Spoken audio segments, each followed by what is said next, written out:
Greninja gonna fire off the Night Slash, getting Gator below half health. We then pause, sacrificing Marowak to the Poke Gods, putting all our hopes and dreams on Greninja versus the world. Back out comes Greninja. We fire off 3 Water Shriekings and the Night Slash, looking to maximise energy. The opponent invests their final Protect Shield, looking to pressure mine. Greninja more than happy to oblige. The opponent then pivots back out into Diggersby, and it's time for this thick bunny to have a tasty drink. Hydro Cannon doesn't quite get the job done. We fire off 1 further Water Shrieking and the Night Slash. Get that Diggersby off my screen when Gator does return. Greninja going to be able to outpace, reaching the final Night Slash and sweeping the back line. Welcome back to the channel. Finally, Psychic Cup has gone. Master League is no longer our only option. We have all 3 leagues available, and I'm sure most of you are hyped the Great League has returned. In Pokemon Go PvP, you've essentially got 2 choices. You can use the top meta or look to beat it. I am certainly no meta slave. I definitely fall into the second category, and I'm sure a lot of you do as well. Today's team has 2 very strong anti-meta core breakers in the form of Abomasnow and Greninja. Why I call them core breakers, the big 3 to beat are pvpokes top 3 of Mandibizz, Clodsire and Feraligatr, and both these Pokemon have play into all of them. Outside of that, you're going to see the buffed Astonish users and the Mud Slappers. Once again, Greninja and Abomasnow stack up very nicely against these threats. This team is not actually my own creation. In week 1 of the Great League, I saw an opponent running this team and I thought it looked super interesting. The lead they opted for was alolan Marowak. Of course, both Greninja and Abomasnow are going to be weak to fighting. Due to Marowak being a ghost, on paper you'd think is a pretty good lead. However, I'm not entirely sure it actually performs that role all that well. The 2 most common fighters are going to be Pangoro and Machamp. Pangoro being a dark type, super spammy to them Night Slashes. They're going to hit my ghost type and super effective. And Machamp almost certainly is going to be double legacy, and I have no doubt on my mind that a Stone Edge will one-shot us. However, with that being said, alolan Marowak has had not 1 but 2 buffs this season. Fire Spin now does more damage, and Bone Club has gone from one of the worst moves in the game to one of the finest. 35 energy for 55 damage. It's now better than Body Slam, and essentially a brutal swing clone. So Marowak is certainly something I wanted to test out, so here we are. When you're copying someone else's team, you're not always going to have the success they did. It's much like when you see a team on YouTube, you think that person went to 3500 elo, I'm going to use it and of course I'm going to hit legend. Yeah, it doesn't quite work like that, as you aren't going to have the knowledge they have and you aren't quite going to understand how the team works. So when I first saw this team, I thought, how the hell do you deal with these buffed rollout users? We're ABA weak to them and they're pretty common. I've also got no idea what I'm going to be safe switching. Abomasnow has a double weakness to fire, so I wouldn't recommend safe switching that. Greninja is insanely glassy, and fairies certainly are not a myth. So today we're going to figure out how this team works. Without any further ado, let's get into the battles. And in game 1, we see 2 buff Pokemon facing off against one another. Already, you can see just how oppressive these buffed Shadow Fire Spins are from Marowak. They are no joke. Usually, when running an ABB team like this, you'd see me pivot out of a neutral lead matchup, much like this one. However, in this scenario, I'm actually going to soft lose the 1 shield. Send out Greninja and let's get a Water Shriek and farm down. I didn't switch out for 2 reasons. Firstly, they've got something weak to Fairy in the lead, so it's highly unlikely that they've got something else weak to Fairy in the back, aka a fighter that my backline doesn't want to see. The second reason is an Energy League Greninja is just an incredible Pokemon. This is my first time using Greninja and my god am I impressed. You can see the opponent brings in a Fairy, but Greninja just going to spam out Hydro Cannon after Hydro Cannon. The opponent saving their final Protect Shield for Dunsparce. And this is one of them rollout users that I said could be a problem. We land the Hydro Cannon, farm up, look to catch the Drill Run onto Abomasnow. Even if they would have 5-ed me and throw a Rock Slide, 1 will not be lethal. I'm then going to farm up, throw the Weather Ball on the CMP tie. The opponent could have over-farmed here, and that would have been the best play for them. However, what I've managed to do is put this thing into Hydro Cannon range, Rock Slide, picks up the knockout, Greninja, only 1 Water Shrieking away from the next Hydro Cannon, and we're going to emerge victorious. GG's, and thanks for playing. Heading into the next battle. Oh boy, that isn't a great lead. I'm going to attempt to safe switch into Greninja, and my safe switch Greninja isn't really hard punished, as we managed to bait out a rollout user, and this is our best response, so it's kind of worked out. If I was a player that liked to bait, I think this would be a perfect bait opportunity, as the Hydro Cannon will be picking up the knockout, so I could have thrown the Night Slash, which not only is cheaper, but has the potential to boost up my attack. However, we don't really bait on this channel. I fire off the Hydro Cannon, looking to even guarantee the knockout or the shield. We obtain ourselves a shield advantage, and that works for me. I'm now going to send out Marowak. Marowak going to be able to reach the Bone Club on the charge attack priority, removing Dunsparce from the field of play. It looks like the opponent hasn't got a fighter, so I'm fairly confident Abomasnow might be good into whatever's in the back. However, evidently it appears it is not, as out comes Ariados. However, the opponent shields the first Weather Ball, and that gives me a very clear path to victory. I'm saving 2 shields for A.Marowak. Unless this Ariados is the one Ariados in the entire world running Shadow Sneak that has actually got access to. I've seen someone run that in like a Sylph meta way back in the day. We're going to completely wall the opponent. However, I'm worried that the opponent's Shadow Claws will start chunking, so I'm going to shield up the next move. When Gator does return, we're going to double Shadow Bone him. We might be 2-stage debuff, but you think Marowak cares about debuffs? Nah, it doesn't. We even fire off 1 further Fire Spin just because I can. Shadow Bone picks up the knockout and we take that game. In the next battle, we see a fantastic lead. The opponent throw 1 Fairy Wind, then say switch into Clodsire, and here comes Greninja. I am going to shield up the Stone Edge, looking to keep my Greninja healthy, and then we're going to commit to good timing, so 1 Water Shrieking and the first Hydro Cannon. If the opponent doesn't respect the damage, Clodsire might be thick, but evidently it's not thick enough when faced with a super spammy Greninja. Clodsire takes 7 Poison Stings to the first Stone Edge and 6 to the second, hence I threw that move on alignment, as I did want to outpace him. The opponent chooses to invest the Protect Shield, looking to force my final, and that's fine, as Greninja with energy is very, very strong. Back out comes Clefable. The opponent's going to have to either completely sack this thing or give that Protect Shield back. Once again, we're going to force in the Hydro Cannon, guaranteeing the knockout. If I'm honest, I really anticipated a no shield from my opponent. As what the hell is Clefable going to do against A.Marowak? We force the shield, we then pivot out into Marowak with an energy lead. Gator, Shadow and Shadow Crime didn't appreciate the Shadow Bone, and this game should be signed, sealed and delivered. I'm just going to send out Greninja, commit to the Water Shriek and Farm Down, and look to force the energy. Abomasnow easily survives a Moonblast. Potential lose con is if the opponent potentially has Meteor Mash. We now have a race on our hands. It's going to be Abomasnow versus Clefable. Abomasnow able to reach the Weather Ball on the CMP tie. There's actually an IV dependent CMP. So luckily we had the higher attack and were able to emerge victorious in a very, very close game. In the next battle, we see Malamar in the lead. It looks like the opponent attempted to throw on the charge attack priority, which isn't the smartest play to be honest, as they gave me a full 3 Fire Spin. What that means is we can Bone Club into Shadow Bone. If the opponent shields the Bone Club, we're going to guarantee the knockout or the final shield with the next Shadow Bone. Shadow Bone does indeed force the opponent's final Protect Shield, and they don't even overfarm, just look to get rid of Marowak. That works for me, I know I can send out Greninja, reach the Night Slash before the opponent potentially reaches a superpower. Not only knocking out, but giving us that chance to fish for the boost. Do we get the boost? No, of course we don't. I don't know why, because I pray daily to the RNG gods. I feel like I should be rewarded for all my hard prayers. Out comes Dunsparce, essentially where we want to see it. Despite Greninja being a fairly new Pokemon to me, we've already established that 2 Hydro Cannon will secure the knockout. Dunsparce is going to take 4 rollouts, then 3, so I throw 3 Water Shriekings, maximise my energy, throw the Hydro Cannon, removing them from the field of play. And in the back, it's Clodsire. So again, we're going to throw 3 Water Shriekings and the Hydro Cannon. Hydro Cannon going to do massive damage, getting them below half health. We then bank the Hydro Cannon for the road and send out Abomasnow. At this point, I'm essentially just playing my food. Stone Edge lands for big damage. The opponent looking for that Poison Sting farm down, which they don't get. Even if they did get, would win CMP, and the outcome would remain the same, with us able to take that game. In the next battle, we see very much a yikes lead.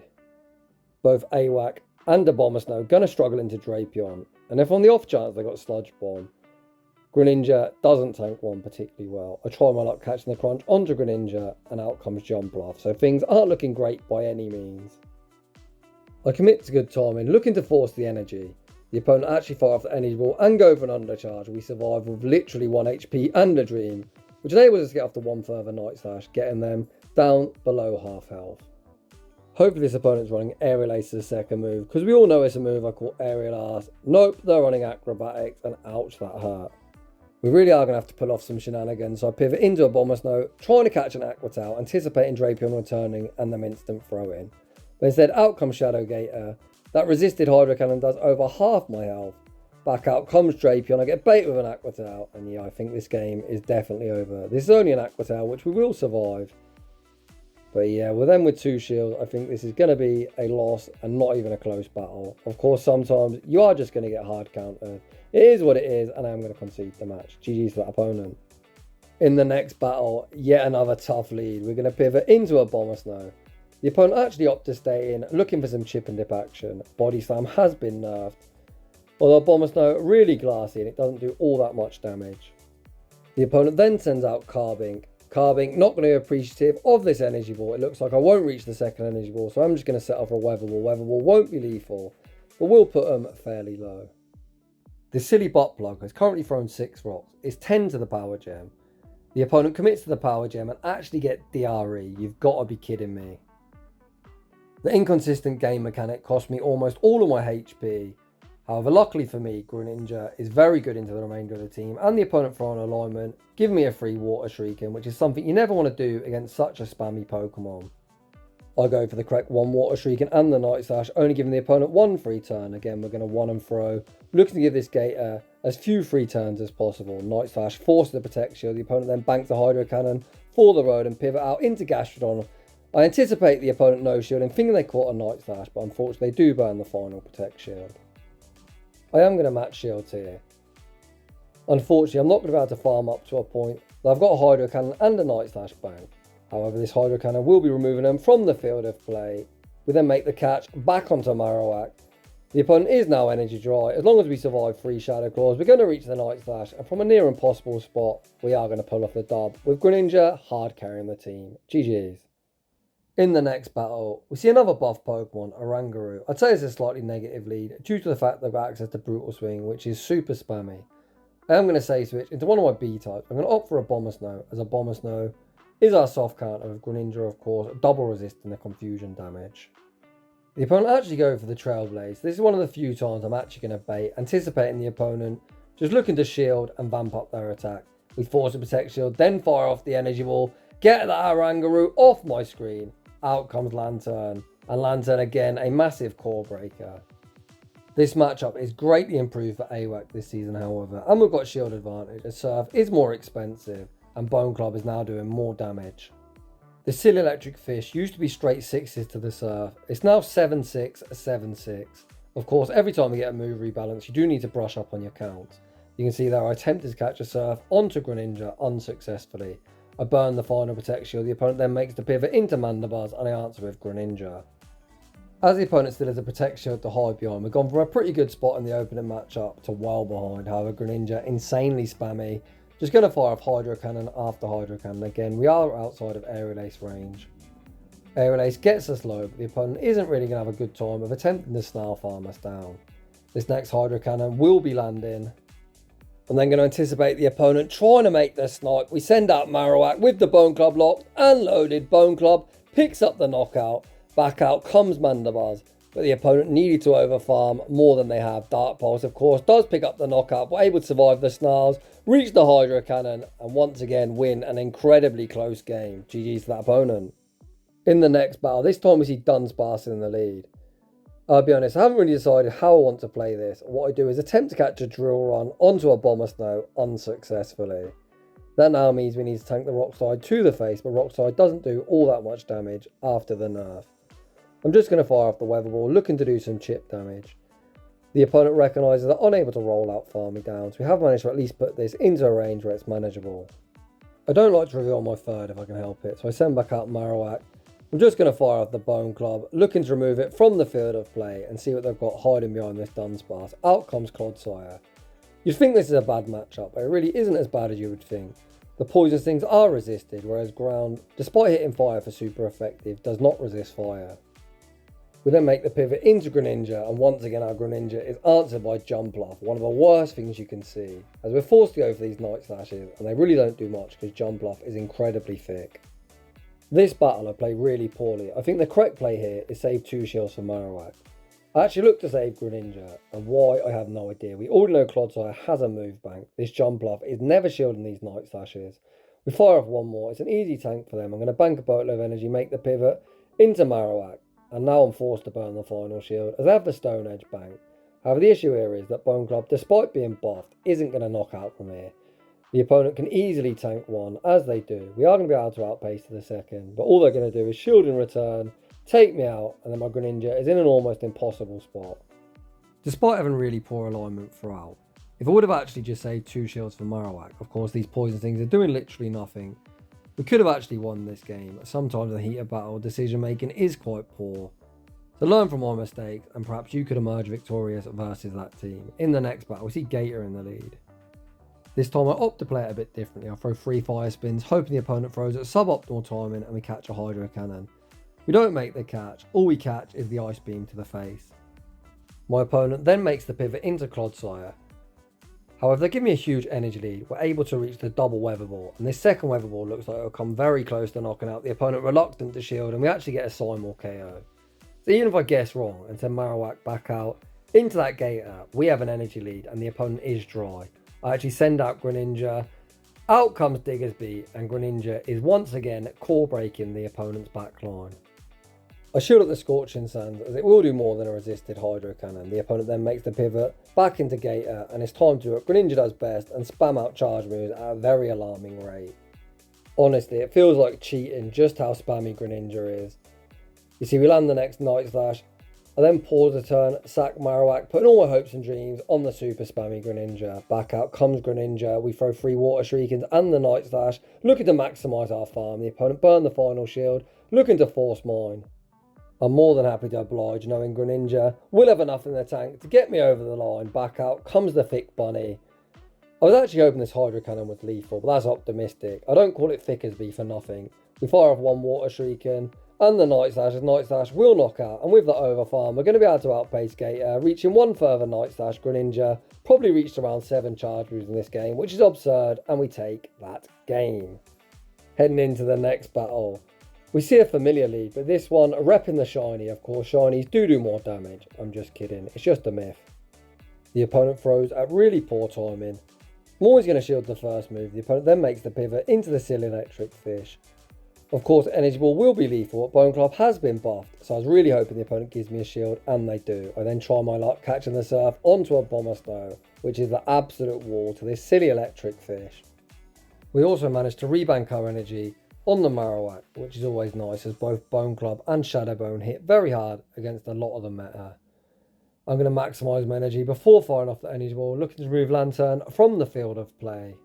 A Shadow Energy Ball does like 80%, so that is definitely Energy Ball range. To my surprise, the opponent burned the final Protect Shield. I have got energy, but I'm reluctant to shield such a low health mon in case the opponent potentially snipes me or something. We're going to send back out Marowak. It's time to see how much a non-stab buffed Bone Club does. Very respectable damage. Marowak then able to farm down, leaving with residual energy, and we see the battle of the brothers. The Cantonian version, usually favourable into the alolan, but not when we've got a huge energy lead. I then pivot out into Greninja. We're just going to shield up this Bone Club, commit to the Water Shriek and farm down, and Hydro Cannon Malamar for the dub. Malamar, not that bulky in the Great League. Hydro Cannon, a very busted move. Hydro Cannon picks up the knockout. We're going to Water Shriek and farm down Marowak, and that's going to be all she wrote. In the next battle, we see very much a yikes lead. I pivot into a Abomasnow, baiting out the Walrus. We do survive an Icicle Sphere, whereas they do not survive an Energy Ball, so this would be a perfect bait opportunity. Do you think I'm going to bait? Nah, no shot. Does the opponent respect the damage? We have at least gained ourselves a shield advantage, and if we can get an energy lead, Marowak is going to be quite good into Dustonar, because they certainly are not going to fancy tanking a Shadow Burn. I send out Marowak. I can count, that isn't an Earthquake, so of course I'm never shielding a resisted Icicle Sphere. Icicle Sphere doesn't do much, the opponent then gives up switch, sending out Dustonar. We're looking for that kill shot or the final shield. We've now got a 2-0 shield advantage, and here comes Greninja. I don't believe I've got a single boost to this point in the video. Show me the boost, Night Slash! Again, no boost, honestly. Greninja insanely glassy. I am going to respect the Shadow Ball, which we correctly shield. So if the opponent reaches another move, this will only be a Shadow Punch, but you're going to see Greninja isn't going to tank a Shadow Punch particularly well, but I can't afford to shield. Shadow Punch gets me down to around a third health, and out comes a Azumarill. This bulky blue mouse, one of the few Pokemon that tank Greninja's energy really easily. I'm going to farm up to the double Hydro Cannon, but this is just going to tickle. 2 further Hydro Cannons are easily going to be tanked by bank a Hydro Cannon for the road and pivot into Marowak. I am going to burn the final Protect Shield, blocking up the Ice Beam. I'm then going to pause a turn, ensuring the opponent doesn't make the catch. Please tell me this Shadow Bone's lethal. Shadow Bone gets a zoom or low. The opponent then combo plays into Wall Rain, and they opt to throw energy. Is this doable? If I can farm up to double charge moves, I think this is a win. I look to farm up to the double, and unfortunately the Powder Snow takes me out, and the opponent is going to pick up a very close game. GG's to that opponent. In the next battle, we see Diggersby in the lead. I say switch into Abomasnow, which is my soft counter, especially if I've got Fire Punch. That would be double super effective. My Abomasnow say switch is met by Charger Bug, which isn't the worst matchup. You can see we're able to survive 1x scissor and reach the next Weather Ball, which would either flip switch or force us that shield advantage we're always looking for. We managed to grab that shield advantage, and also baiting out this Charger Bug's very nice so Greninja doesn't have to see it. We're just going to send out Marowak, commit to the Fire Spin, farm down, then spam the switch and hope Greninja up a shield, core breaks the remainder of the opponent's team. So far so good. The opponent opts to stay in and they throw a charge move at really poor timing. Thank you very much for the free water shrieking. I correctly shield up the Scorching Sands. I think I'd have cried there if I got Fire Punch baited, although in fairness most are running Hyper Beam. Again, we won Water Shrieking and throw the next Hydro Cannon, get some low, but it still looks like quite a difficult farm down. When you're in a situation like this, you've got to recognise whatever's in the back can't be a fan of Greninja, so I burn the Final Protect Shield, bank a boatload of energy, look to snipe with Marowak. The snipe is unsuccessful, and out comes Clodsire. So even if this Clodsire farms up to 100 energy, if they're on Stone Edge and Earthquake, they're going to always be 2 Poison Stings off the next charge move. Stone Edge costs 55 energy, so 100 minus 55 gives you 45. If they throw one further Poison Sting, they've only got 54. So with that in mind, I can come in, throw one further Water Shrieking, reach the double Night Slash, one Night Slash knocks out Clodsire, and one Night Slash is going to return the Thick Bunny to its Pokeball. GG's, and thanks for playing. Heading into the next battle, we see Marowak into Toxapex. Not the worst matchup in the world, and ironically, probably our best matchup against this very thick nipple. We resist the poison jabs as Ghost does resist poison, they resist the fire spins. We can hit for super effective with the non-stab bone clubs, they can hit for super effective with the brine, but brine isn't the best move whatsoever. The main difference in this matchup is stat product. They are very, very thick and we're pretty squishy. You can see they do survive 2 bone clubs, they are going to soft win the 0 shield. We're just going to sack Marowak and look to try and get a very nice Water Shriek and farm down. The opponent not wanting to get farmed down. Send out Cresselia. I try my luck catching the grass knot unsuccessfully. We have managed to bank a boatload of energy on Greninja for later. Cresselia fires off the Moonblast. Cresselia is very, very thick.